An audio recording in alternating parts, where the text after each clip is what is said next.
Welcome to the Relaunch Your Career podcast. I am your host, Leah Lambart, career and interview coach and founder of Relaunch Me, where we help you find the work that you were meant to do.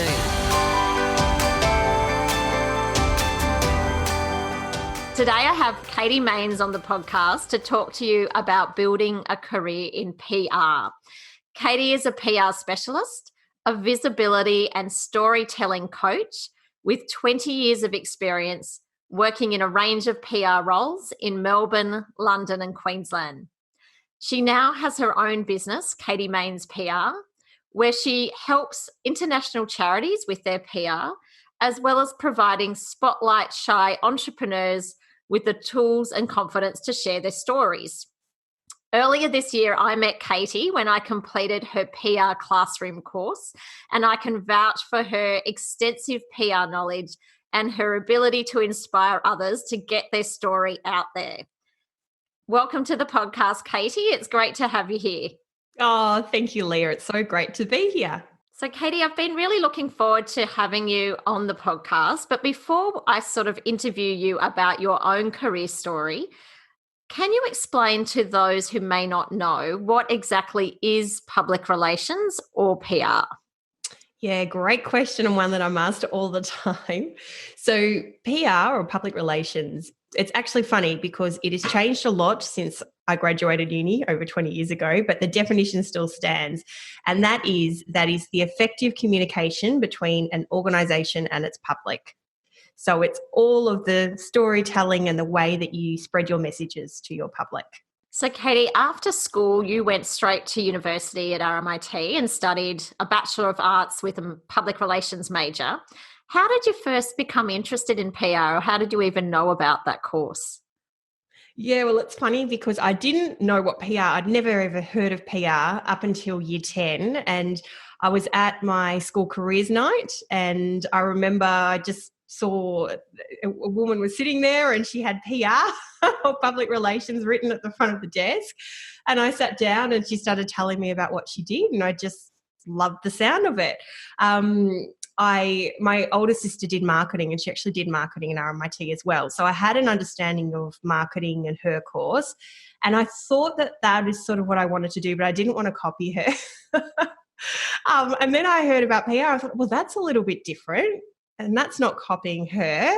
That's perfect. And I just loved the sound of it. It just sounded really interesting. And the lady that I was speaking to sort of I think she worked for an agency and she had all these different clients, and she's talking about sort of the day in the life and how she would be at a photo shoot and then she would be interviewing someone. And I just thought it sounded super interesting and would sort of fit my skill sets, I guess. Okay, great. So then you went to RMIT and studied the course. What sort of content do you actually study in that course? Yeah, that's a good question too. So I really wanted to do that course, and it still exists today, except I think it's more part of the business school now, more than arts, which I think is a really great fit. It's probably very different now to what it was then, because I can still remember then we had a particular class which was about the internet. 101 about the internet and Google searches and things like that, which is just hilarious now you think about it. I can still remember one of my classmates going, oh, gee, there's this amazing search engine called Google. So, yeah, okay, that shows my age. But it was so very much, it didn't have a huge digital focus back then.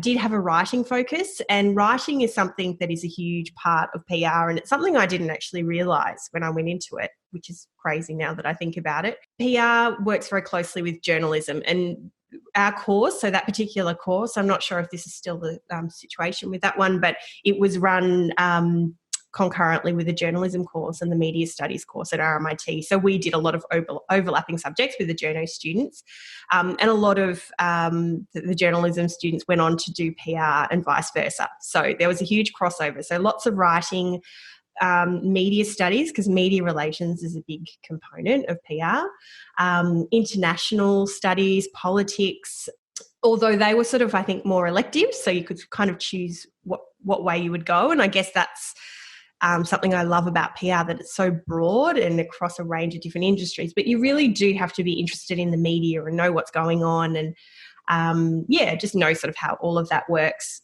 definitely around a current affair and politics. And then there were sort of risk management based classes as well, because that's another component of PR that you can do. Well, it often rears its head, even if you're not specialising in it, which is crisis comms. And so sort of helping obviously an organisation or a brand get out of hot water if they get into it, and if they're in the media for the wrong reasons, helping them to convey the right messages and get out of the situation that they're in. So there were classes around that. And then events was another part of it too, because events is a component of PR. Once again, I think that was more sort of elective based, but I've definitely always come across events in any role that I've had in PR, so that was really useful. Yeah, so I think that they were really the main ones. And then there were sort of very straight, generic sort of PR courses and PR campaigns and how actually to run different campaigns as well. It was a very good course. It was, at the time, it was pretty tricky to get into, not because of the, is it an ATAR or an ENTAR these days? ATAR. Oh my gosh. Not because that was high, but because there was an entrance exam and also an interview, and they only took a certain amount of students. And I don't know if that's changed now as well. But that was kind of good because the exam was very much around a current affairs again, which I think is really important to have a grasp on if you're sort of going into this area. So that was sort of a range of, I've given you a big account of, what was involved. But it was a really good course. And in 3 years, I certainly learnt a lot. And was working, I must say, the final year, I was pretty much working in a full-time job and doing the course alongside it. So it gave you the scope to do that as well, which was good. Fantastic. And what can you give, I guess, anyone who is thinking about doing the PR course at RMIT or another university, what are some examples of the types of entry-level roles that someone would go into after completing the course? Yeah, so there are lots of jobs around, which are very much, so if you were to work for a PR agency, it would be sort of an PR executive role or coordinator role, so assisting PR managers. And those roles are very much, it's actually good. And I think it depends on where you work, but I think that any role that you go into, the great thing about PR is often you will get a lot of experience straight into it because you can't avoid it. You're exposed, I think, to a whole range of different things. Like I know for me, as I said, I was working for a PR agency in my third year of uni, and I was at that stage, I think, helping to sort of the PR manager to do media calls. So I was on the phone already doing media calls, and I think that is the great thing, that you do get experience early on. Those roles are, it could be a straight PR coordinator role. You could get an events role. It could be a fundraising events role for a charity or not-for-profit. Lots of councils and governments have comms-based roles as well that you can go into out of uni, which might be sort of more writing-based. So there's lots and lots of scope. And now, of course, the digital side, so digital media. And I think that you can't do a PR role now without the digital side, and that's going to become more and more apparent as we go on. So lots and lots of different opportunities. So when you say digital media, what sort of software would someone need to be across if they were going to work in PR now? Good question. Really just sort of the basic social platforms, so Instagram and Facebook. Like I know with my current clients now, I help them with some of those platforms. And then from an online component, like if you're working, well, not just for a charity, but, mail sort of EDM software systems like MailChimp and things like that, really useful. And then obviously it just depends on what role you're in. Like you might find that you might be in a role where if it was a social or digital media based role, that it's kind of visual based and they want you to have sort of photographic skills. So be able to take photos, and so obviously, be able to take sort of photos, manual camera, that sort of thing, and then be able to edit those. It all depends. And then the graphic design side as well, you may find that you have to sort of design things, but you might be able to do that in Canva and not have to sort of upskill. It just depends. But you probably find when you're going in that you'll learn all of those things on the job. I know that was really the best place for me in learning everything that I've learned. Obviously, I learned a lot of not so much I did learn practical, but, I did learn a lot at university, but it was on the job where a lot of those skills came into play. And I presume that's still the case. So it seems to me that after completing uni, clients, students tend to go either to a PR agency or to an in-house role. Can you just explain to our listeners what the difference is between working for a PR agency as opposed to working within a corporate or in-house with a not-for-profit? Yeah. So in an agency, PR agencies basically have a range of different clients. So you go in there and their main sort of function is to work with these different clients and specialize in PR. So they might have really big clients like BP and clients like that, and they're just using the agency for their PR function. So in an agency, you will get an amazing experience with working across probably a range of different industries and clients, and you'll learn how the media and how storytelling works in those different industries. And you'll also, you'll have some amazing mentors who will be working just in PR. So that is one big difference for agency. And then when you're working in-house, you'll find that depending on how large the organisation is, you will either be sitting within a PR team, but a lot of the time you might just be the PR person on your own within, say, a marketing team or within a fundraising team. So you're the one bringing the PR expertise to the table, and you may even be working with an agency to help you as well if you're in an in-house role, and you might be having to brief them in and everything else. So yeah, they're the major differences, and there's pros and cons to both. And I think that it's great to get experience across both, especially when you're starting out. Are you able to share what a typical day might look like working in a PR agency? Yeah, so it was a long time ago now. I guess I have an agency myself now, but it's funny, I don't really think of it like that. But yeah, when I worked in an agency, I'd laugh actually with my PR friends about it, like just how diverse your days can be. Like one minute you can be sitting there having a beautiful lunch, long lunch with a client, and the next, you're carrying massive boxes across town for a photo shoot. Like it's just so different and diverse. But I'll give you an example. I worked for an agency in London, which was really fun. And it was a consumer-based sort of agency. We had lots of food-based clients, which wasn't great for me at the time because they had Ben and Jerry's ice cream tub that sat right next to me and Stolichnaya alcohol. And yeah, it was lots of fun for that time in my life. But the day would look like I would get in, and I was in a PR manager role. So I would get in, and first off, and this would be very different now. This was in 2004, 2005. But we would actually all sit down and go through all the newspapers together, which I loved doing. And obviously in London there was lots of newspapers, so it was quite a fun thing to do. And we'd go through and would, kind of, because it wasn't just working out if our clients were in the papers. And obviously there's news services and things that pick that up. And as I said, you would do it differently now. But it was about getting a real grasp for what the media were talking about at that time. What were the topics? So then we would almost have a brainstorming session while we were in there going, oh, how about we do this for this client? And I love that we did that. It was our founder who made sure that we made time for that every day. And I think that was such a great thing to do. And then we would go out, we would all have different accounts that we managed. So a lot of, there's a lot of meetings when you work for agency. There's a lot of meetings, I think, in PR across the board and comms, but in agency, there are a lot of meetings with both your clients and then your team. So often you would have a team within the agency working for a client. And so you would have like a PR manager, a PR executive, and then a PR director often.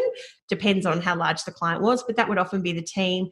So you'd get together and you'd internally and work out what you were doing for the client. And then you would basically, if you're working on a particular campaign at that time, you would be sort of in the trenches working on it. So that would be writing media releases, doing media calls. That was sort of the main part of that role. Like now I think that role would have a huge digital focus. So you'd be sort of, on the social platforms as well, communicating and storytelling.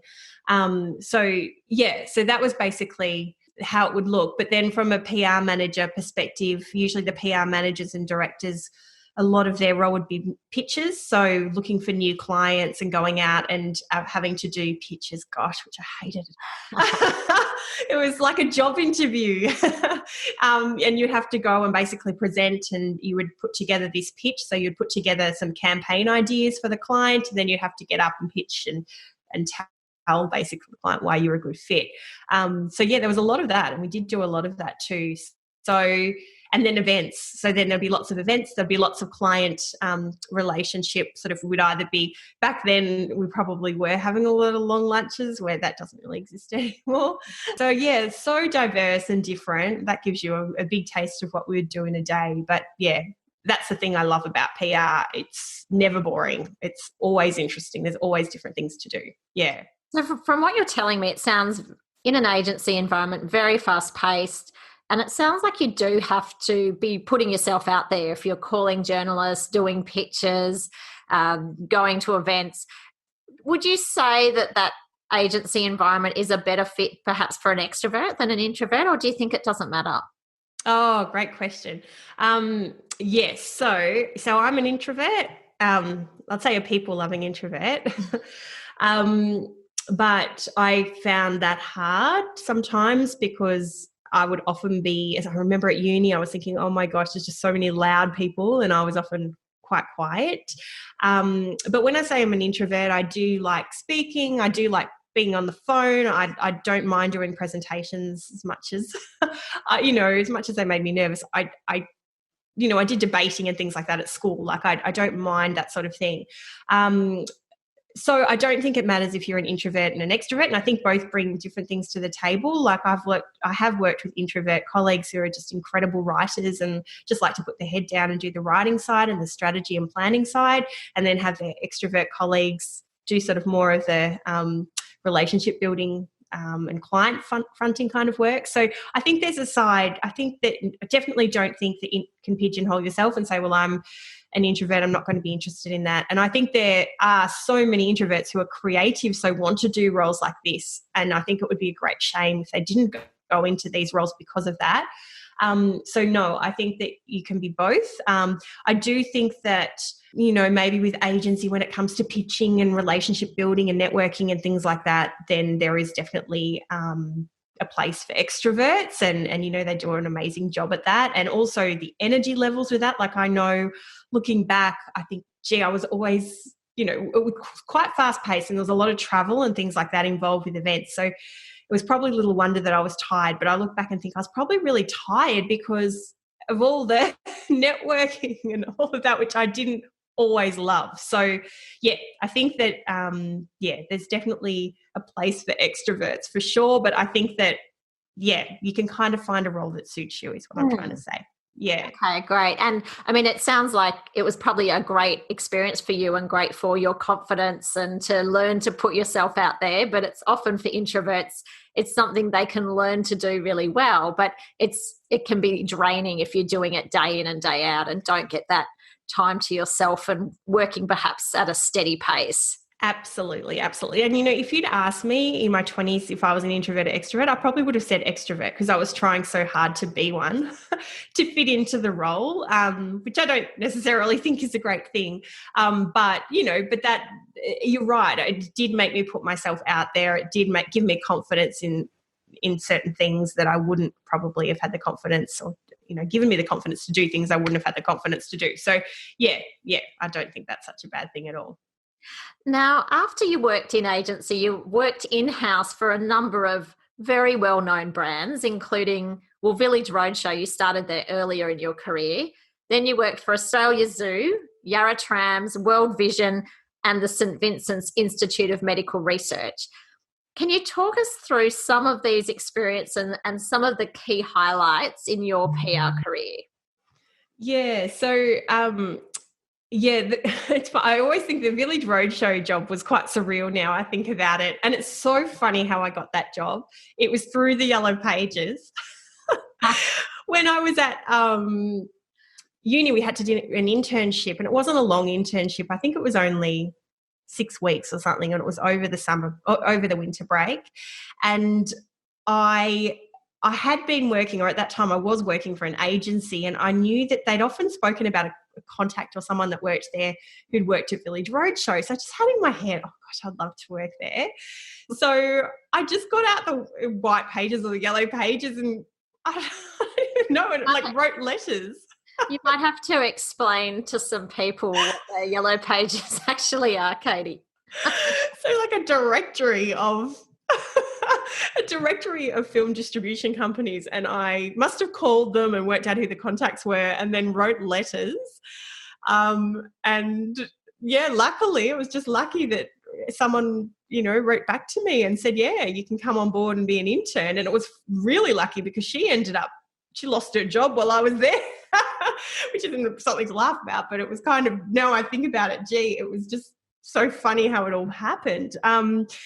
Anyway, so I went, even as an intern, it was just so surreal. Like, I think we're working on the film premiere of Swordfish, this really old film, and Hugh Jackman was in it, and he was out doing sort of a junket for it, and had to like work on the premiere of it and stuff. And I'm like, oh my gosh, this is amazing, at Crown. And yeah, so it was really, really funny. But it was also funny because I was driving this, 1980s Corolla, living with my mum and dad, driving in, and then, seeing how the others sort of lived. And yeah, it was just it was a great role. And there's no way I could do it now. Like, it was very fast paced, lots of travel and really, really long hours. But it was fun, and it exposed me to a lot, and it, both personally and professionally, and it was a great place to start, I think. Yeah. So that was fun. And then I moved to London and worked for the agency. And then when I got back, I worked for another agency, but then, went to Australia Zoo. And that was really fun. It's actually funny, Australia Zoo, since I've started my business, I've been in touch with a lot of my old colleagues there, and a lot of them have gone into sort of entrepreneurial and business roles, which is really great. I think it was just because it was such a great platform for us to see, I guess, just be able to see that anything was possible and that you can do all of these amazing things. And I guess I was speaking to an old colleague about it recently, and she said we were quite young and in these big roles, and so we sort of learnt, I guess, quickly on the job of what we had to do. And so I ended up, I think I was the PR manager there, and I sort of had this team, and I was quite young, and I I really was learning my way. Like, looking back, I wasn't a very good leader. I was friends with a lot of the people that I was managing, which is never ideal when you're trying to also lead the team. And so there was lots to learn in that role, but that was good. But it was difficult because it was only a few months I started after Steve had died. And so there was so much media interest, and as well as that, all of the management at the zoo was Steve's family. So they were all grieving that year, and but the business had to keep running. So looking back, it was a really interesting time to be there. But it was fun, like you got to do these really interesting things and cuddle tiger cubs on your lunch break and things like that. So so that was really great. And then when I moved back to Melbourne, I went into a much more corporate role. So it was a massive change from wearing khaki every day to working for Yarra Trams in public transport. But that was another really great sort of experience. I learned so much in that role because that was sort of really exposed me to crisis management side as well. Also, lots of radio interviews, and I had an amazing mentor there, Colin Tyrus, had worked in radio for years and years, so he taught me a lot. So that was really interesting. And then after that, I decided that I wanted to go into a not-for-profit role. I noticed it. I mean, you've worked really with not-for-profits ever since. So was that a conscious decision that you wanted to work for an organisation that was perhaps more aligned to your values? Can you talk us through that? Yeah, definitely. I often, as much as I love PR, I often wondered, I sort of had this feeling, I've got a bit of a nurturing kind of side, and I felt like was I doing enough? I always had these questions popping up. And so I sort of thought, well, the natural progression would be to look for charity and not-for-profit roles. I actually found it hard to get into charity and not-for-profit because the roles that I was going for, they would always ask, have you had not-for-profit experience? And at that stage, I had worked at Australia Zoo. They had a sort of a charity or a foundation called the Wildlife Warriors. So I had done a fair bit of work for that, but not specifically. I'd really worked for the zoo. So until I got the job at World Vision, I went for a few roles and I did find it hard.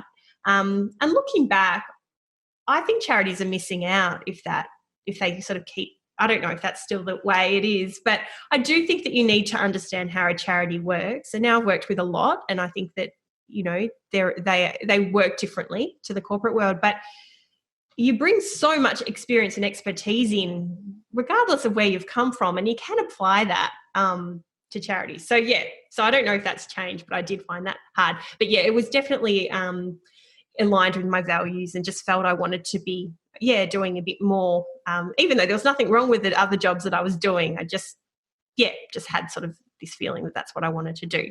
Well, look, it's interesting that you say that, because it is still difficult for people to make that jump. And often I think people feel that they can just move, I'll just move into NFP, but that problem, will have you had experience, comes up time and time again. So particularly if you're applying for jobs in that field, they like to see that you are committed to helping people and giving back. And so it's often advising people to perhaps do some volunteer work, and so that you've got that on your resume or on your LinkedIn, and so that they can see that you are driven to give back to and contribute to society. That's such a great idea. And my sister actually did that. So she's followed my path. She's even more so now, works in international affairs from marketing, but she I think worked sort of for Ford for years and years in marketing, and then wanted to go over to not-for-profit. So she, I think, did a fair bit of volunteer work, and that really helped her get across. So I agree. I think that is a good place or a good thing to do, and there are lots of opportunities to be able to do that. I just wanted to go back. You mentioned before that there are some key differences between corporate and not-for-profit. Are you able to give just your perspective on what some of those differences might be? Not necessarily from a PR perspective, but just in general. So I would say, the corporate world is obviously much more profit focused, and then the not-for-profit charity world is fundraising focused.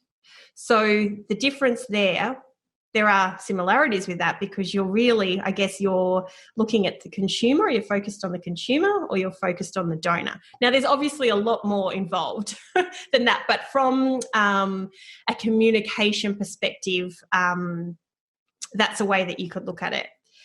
So what you're going to find is that there's a range of differences. So one is that you might find that the corporate environment, and this is quite generalised, but it might be more routine, not routine, but sort of systematic. There's lots of processes in place.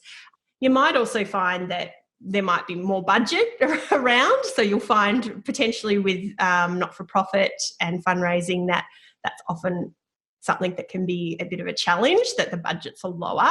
So working in PR and comms, you need to be aware of that. You may not have a bigger budget, whereas if you work in corporate, like I know for me, when I worked in corporate, or when I worked for an agency and we had corporate-based clients, we'd have these lavish, massive events, and often the budget wasn't too much of an issue. Whereas all of a sudden then I was moving over to, say, World Vision, and I would look at the budget and be thinking, that's like the catering budget of this other event. How am I going to do that? And, it makes perfect sense, because you've got to be very aware of the bottom line.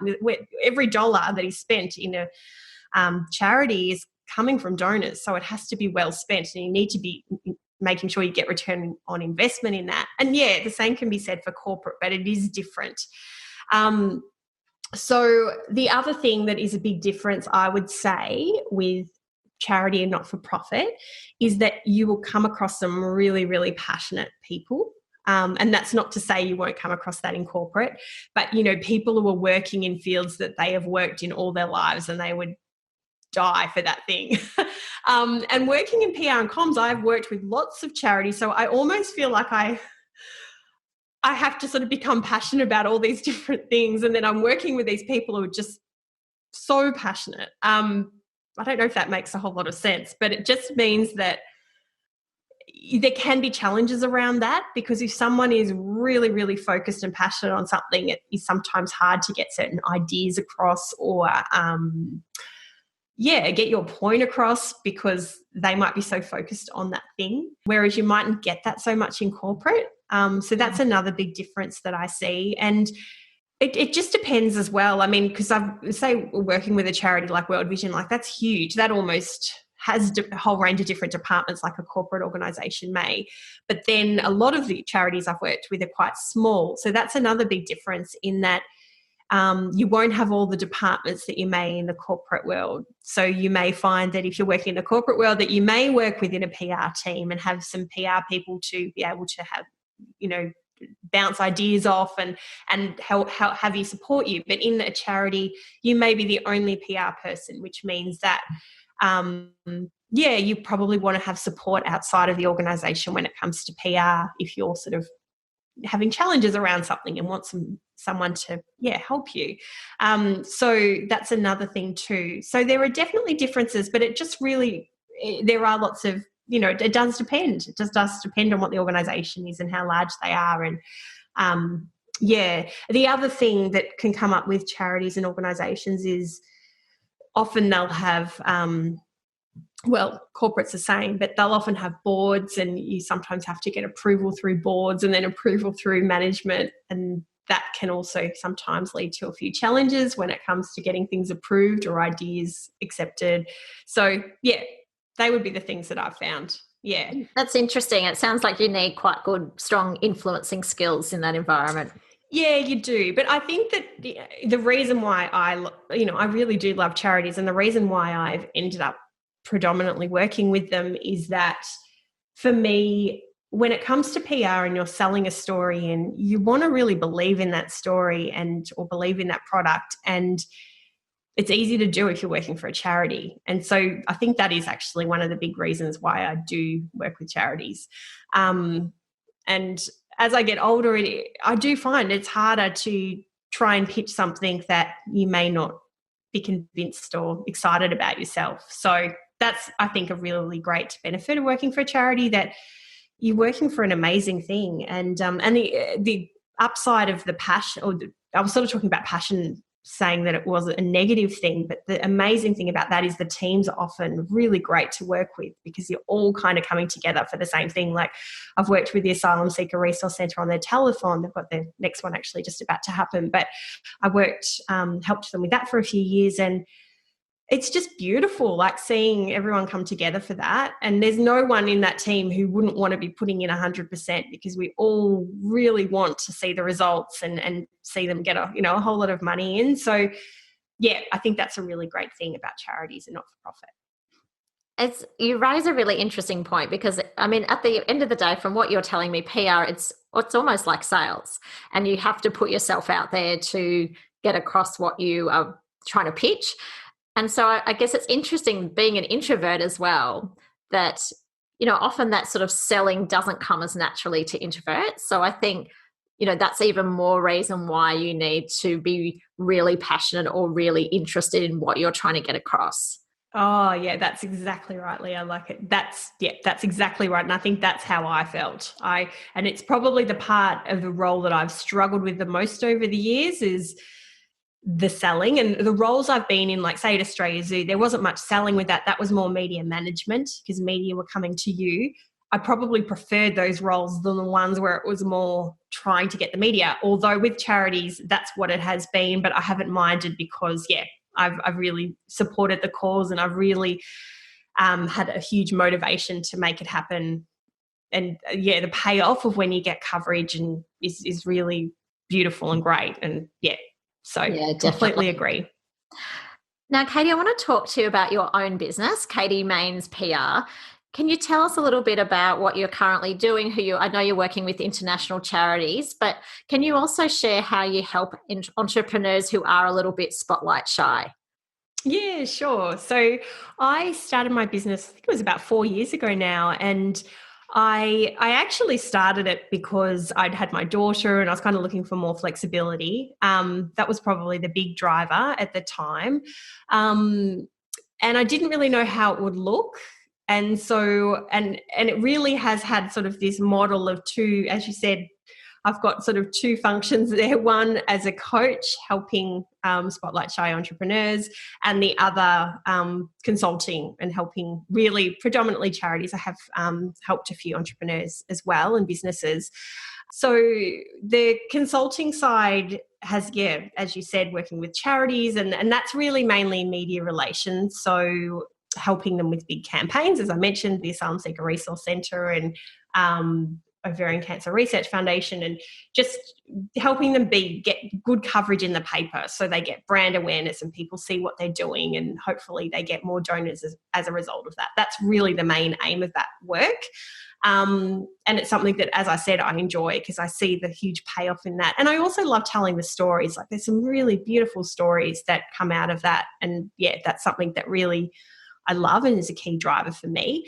And then the other side of it, the coaching side, came about because I was seeing a lot of people who had really amazing stories to tell but just didn't want to stand up and tell them. And so it was sort of always seemed to be those people who were not just loud, but they don't have to be loud, but, confident and were able to tell their stories. They were getting all the airtime. And those people who, yeah, were a bit reluctant to weren't. So that sort of was a driver behind that. And I do coaching around that. And I've been helping a lot of clients to start their own podcasts or launch their own books and write their books and then launch them. And even just storytelling now, because with online business, as you know, Leah, like a lot of it is about communicating, even Instagram stories and Facebook Lives and things like that, which terrifies a lot of us. So, yeah, I really enjoy that side because I feel like it's something that a lot of people struggle with, myself included. Yeah, and for anyone starting their own business, often, unless you've got a marketing background yourself, it's completely new. Like, it's been a very steep learning curve for me, having to do my own social media and write blog posts and copy for the website. And it's quite fun because you learn lots of new skills, but it's all new. Mm-hmm. That's so true. Yeah, it is. It is. It's a new skill, and it does take a lot of energy too, doesn't it? Because it's sort of, so I think the more you do it, the easier it becomes. But yeah, you kind of almost need to make it a practice within the business or a priority to see it happen. That's right. And so how can people find you, Katie, if they're looking for some help getting their story out there? Yeah, so you can find me on my website, which is katiemaynes.com.au. And as Leah said at the start, she was part of my course, which was amazing, the PR classroom. There's some really great students in there who are learning, how to do PR, so how to get their stories out into the media, what makes a good story, and just, how to tap into maybe some opportunities that are already there. So you can sign up to be on the waitlist for that on my website. You can also find me online or on social media, Instagram, Katie Maynes, and Facebook's the same. And I also have a podcast which is called Business Between Bells, which is for parents building businesses between school drop-off and pick-up, which we're finally doing again, which is a great thing. So you can find me there. I haven't been all that active, I must say, on Instagram of late, so I'll have to get back into that myself. Well, we've had all these little people around us who shouldn't be at home, haven't we? So We have. It's funny because I've actually been doing a fair bit of Instagram for one of my clients, and I thought, it's so much easier when you're doing it for someone else. You just pop things up and it's fine. But it's been a good reminder to me that when you're posting things or you're showing up and doing stories, that there is this, well, obviously this personal aspect, and a lot can go into that. It's definitely putting yourself out there. And I find the writing and the audio is great, but the video for me is still a bit of a hurdle that I'm yet to overcome. So that's a work in progress. No, I'm the same. Video is my least favourite too. But yeah, I think practice makes perfect. That's what they tell me. So look, Katie, thank you so much. I've learnt so much from chatting to you today, and I'm sure everyone else has as well. So thanks again. Best of luck for your business for the rest of the year, and I'll look forward to catching up with you again soon. Oh, thanks so much for having me on, Leah. It was great to chat and a bit of a trip down memory lane as well, talking about PR. So thank you. No, thanks, Katie. Bye. Have a great day. Bye. Oh, thank you. I hope you enjoyed this episode of Relaunch Your Career. If you did, please subscribe, share with your friends, leave a review, or connect with us on social media at Relaunch Me Career Consulting. If you have any questions about the episode or the work that we do, then contact us via the website relaunchme.com.au. Thanks for listening. Have a great day.